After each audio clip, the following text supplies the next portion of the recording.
Hello guys, আসসালামু আলাইকুম। সবাই তোমরা কেমন আছো? আলহামদুলিল্লাহ, তোমাদের দয়ায় আমিও ভালো আছি। তোমরাও নিশ্চয়ই ভালো আছো। তোমাদের মাঝে আজকে একটি ব্লগ নিয়ে আসলাম। দেখো, প্রথমে দেখতে পাচ্ছ আমি অনেকগুলো মাছ কেটে শ্রেণীতে নিয়ে নিয়েছি। বড় বড় 4টে চিংড়ি মাছ এনেছিলাম, সেগুলা। তারপরে আমি শিম আর বরবটি একসাথে সিদ্ধ করার জন্য চুলোয় দিয়ে দিয়েছি। এক পরিমাণ মতো পানি, একটু লবণ দিয়েছি।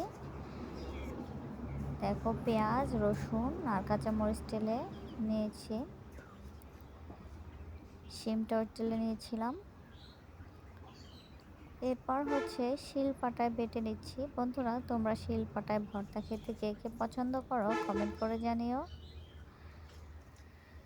আমার কাছে কিন্তু বেশ ভালো লাগে, তোমাদেরও নিশ্চয়ই ভালো লাগবে। তোমরাও এভাবে শিলপাটায় ভর্তা করে খেও। আমি অফ ক্যামেরায় আলু ভর্তা করে নিয়েছিলাম। তারপর দেখতে পাচ্ছ শিম ভর্তা, আলু ভর্তা এবং বেগুন ভাজা। এটা আমাদের সকালে প্রায় 10টা বাজে। এখন খাওয়ার জন্য রেডি করেছি। তারপর দেখো আমাদের অনেকগুলো মাছ কেটে নিয়েছিলাম। রুই মাছগুলো শ্রেণীর মধ্যে নিয়েছি, একটা প্যাকেট করে নিয়েছি অল্প অল্প করে। এখানে আরও বিভিন্ন আইটেমের মাছ আছে, এগুলা অনেকগুলি অফ ক্যামেরা আমি কেটে নিয়েছিলাম। সেগুলো ফ্রিজে রেখে দিব। তারপর আজকে রান্না করব কি কি দুপুরের জন্য। দেখো, তোমার মুরগির পা, চামড়া এবং পাখনা এগুলো বেছে পরিষ্কার করে নিয়েছি। তারপর বুটের ডাল সিদ্ধ করে নিয়েছি। মশলাটাও পরিমাণ মতো দিয়ে আমি কষিয়ে নিয়েছি। দেখো, একটু ভেজে নিচ্ছি, তারপর একটু পানি দিয়ে দিব।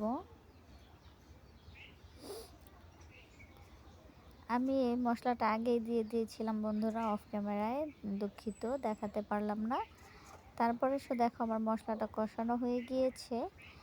এরপর আমি মুরগির পা, চামড়া এবং মুরগির পাখনা এগুলা বেছে পরিষ্কার করে নিয়েছিলাম, সেগুলি এখন একটু পানি দিয়ে আমি 10 মিনিটের মতো কষিয়ে নিব।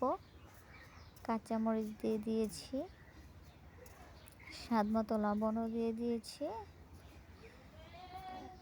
এগুলো একটু কষিয়ে নিব। দেখো, আমার কষানো হয়ে গিয়েছে।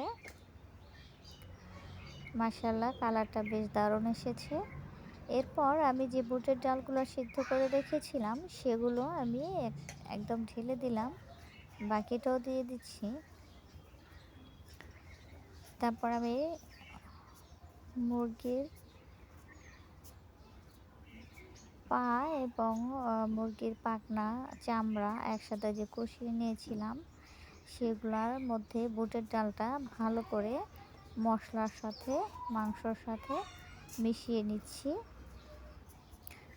মাংস না, মুরগির পা, পাখনা, চামড়া আমার কষানো হয়ে গিয়েছে। আমি 5 মিনিট বুটের ডালটাও কষিয়ে নিয়েছিলাম। এই পর্যায়ে আমি পরিমাণ মতো পানি দিয়ে দিচ্ছি। দেখো, পানিটা আমি আর দিব না। আমি স্বাদ মতো লবণটা দিয়ে দিয়েছিলাম। বন্ধুরা, তোমরা এটা পরিমাণটা বুঝে নিও। দেখো, আমার বুটের ডালটাও সিদ্ধ অলরেডি হয়ে গিয়েছে। আমার বুটের ডালটা হয়ে গিয়েছে।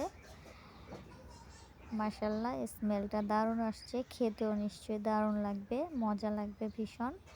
বন্ধুরা, তোমরাও এইভাবে রান্না করে খেয়ে দেখো, দারুণ টেস্ট হবে। তারপর আমরা রুই মাছের পেটি রান্না করার জন্য একটা বাটিতে তুলে নিয়েছি। এরপর আমি পরিমাণ মতো অল্প পরিমাণে তেল দিয়েছি, যেহেতু রুই মাছের পেটিতে প্রচুর পরিমাণে তেল থাকে, তাই পেঁয়াজ অল্প পরিমাণে দিয়ে, তেলটা অল্প পরিমাণে দিয়ে আমি পরিমাণ মতো মশলা দিয়ে কষিয়ে নিচ্ছি। আমার মশলাটা কষানো হয়ে গিয়েছে। কিছুটা পেটি দিয়ে দিলাম, আমি আরও কিছু পেটি দিয়ে দিলাম। মশলা পেটিগুলো আমার সব দেওয়া হয়ে গিয়েছে। যেহেতু 4টা বড় বড় মাছ, রুই মাছ, সেগুলো সবগুলো দেখো আমি একটু 1 কাপ পরিমাণ পানি দিয়ে দিলাম। এবার আমি একটু কষিয়ে নিব 10 মিনিটের মতো।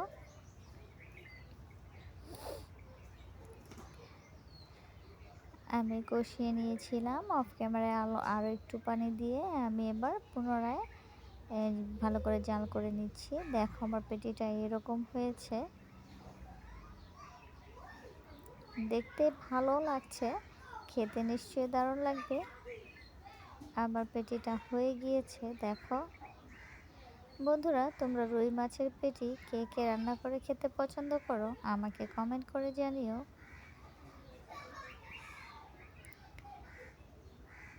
দেখো আমার পেটিটা হয়ে গিয়েছে। মাশাআল্লাহ, দেখতে দারুণ লাগছে। আমি তোমার ইউটিউবে একজনকে রান্না করতে দেখেছিলাম, তাই আমিও রান্না করে দেখি কেমন লাগে। এরপর দেখো আমি রুই মাছ এক পিস করে দিয়ে দিচ্ছি। আমি একটু ভেজে নেব। আজকে প্রথম রমজান, আমি মাছগুলো তুলে নিচ্ছি।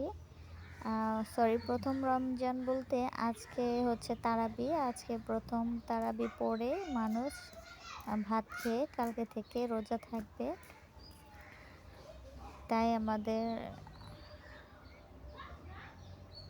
রান্নাটা আজকে একটু বেশি হয়ে গেল। তারপর দেখো একটু হলুদের গুঁড়া, মরিচের গুঁড়া, আদা রসুন বাটা, জিরার বাটা দিয়ে আমি একটু পানি দিয়ে দিলাম। পেঁয়াজটাও হয়ে এসেছে। এবার আমি মশলাটা কষিয়ে নেব।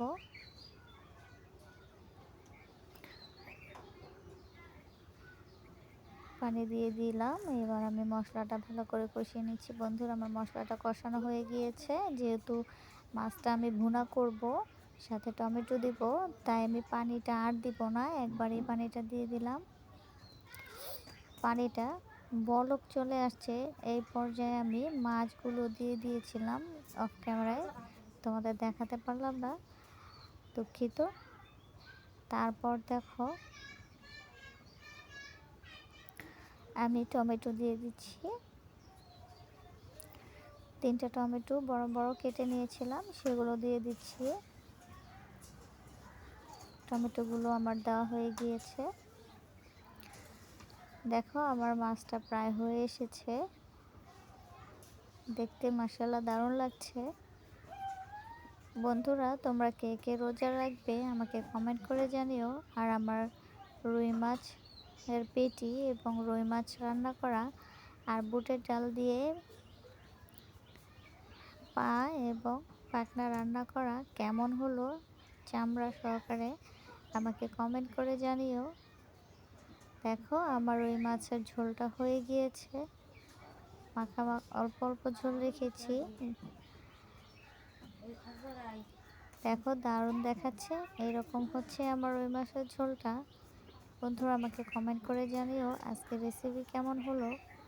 দেখো এই তো শিম বাটাটা। আজকের ব্লগটা এই পর্যন্তই। বন্ধুরা, ভালো থেকো, আমার জন্য দোয়া করো, আমার চ্যানেলটাকে সাবস্ক্রাইব করো, লাইক দিও। আসসালামু আলাইকুম।